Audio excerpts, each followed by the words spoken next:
propagande, un terme qu'on attribue aux dictatures régulièrement montrées du doigt par nos médias, par contraste avec nos démocraties occidentales où règne la liberté de la presse. Mais un livre révolutionnaire sorti il y a 30 ans, La fabrique du consentement, d'Hermann et Noam Chomsky a définitivement balayé cette idée reçue. L'idée reçue que les peuples des démocraties sont plus libres d'exprimer leur volonté que dans les dictatures. L'idée reçue que nos médias assurent un rôle de surveillance du pouvoir en place.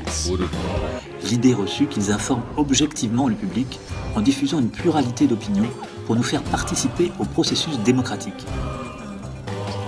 Car en réalité, les médias fabriquent notre consentement. Ils ne nous disent que ce que le pouvoir en place a besoin de nous faire savoir afin que nous restions dans les rangs. Notre système médiatique fonctionne comme une machine à propagande qui utilise 5 stratagèmes ou filtres. Le premier filtre concerne le contrôle que procure la propriété des médias. Les médias de masse sont de grandes entreprises qui font souvent partie de conglomérats plus gigantesques encore, dont le principal but est de faire du profit. Du coup, le journalisme critique n'étant pas un vecteur de profit, se retrouve loin derrière les intérêts de ces entreprises géantes. Le second filtre provient de la publicité payée par les annonceurs à qui il faut toujours plaire, et qui donc détermine considérablement le contenu des grands médias. Leur coût de fonctionnement étant assuré par la publicité, les annonceurs leur achètent de l'audience, c'est-à-dire notre attention de consommateur qui doit être formatée pour les satisfaire.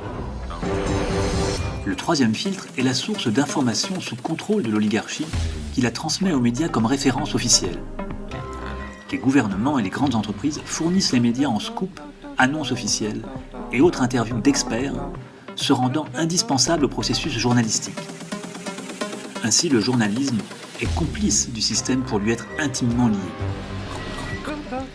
Car si vous défiez réellement le pouvoir, vous serez poussé dans la marginalité. Vous ne serez plus membre du club, vous perdrez votre carte VIP et vous n'obtiendrez pas votre reportage. Et c'est là qu'entre en jeu le quatrième filtre. Des contre-feux et moyens de pression assaillent les journalistes, les lanceurs d'alerte, les sources qui s'éloignent de la pensée unique imposée. Lorsqu'un discours est gênant pour l'oligarchie, la machine à dénigrement se met en action, discréditant les auteurs, salissant les propos, cherchant à détourner la conversation et à faire diversion. Ce qui incite tout naturellement les journalistes et les médias à s'autocensurer d'emblée. Enfin, le cinquième filtre indispensable pour forger le consentement est la désignation d'un ennemi commun. Communisme, terrorisme, migrants, un épouvantail effrayant qui assure le contrôle de l'opinion publique. 5 stratagèmes pour la machine à propagande de nos démocraties. 5 filtres pour une lessiveuse médiatique globale bien huilée.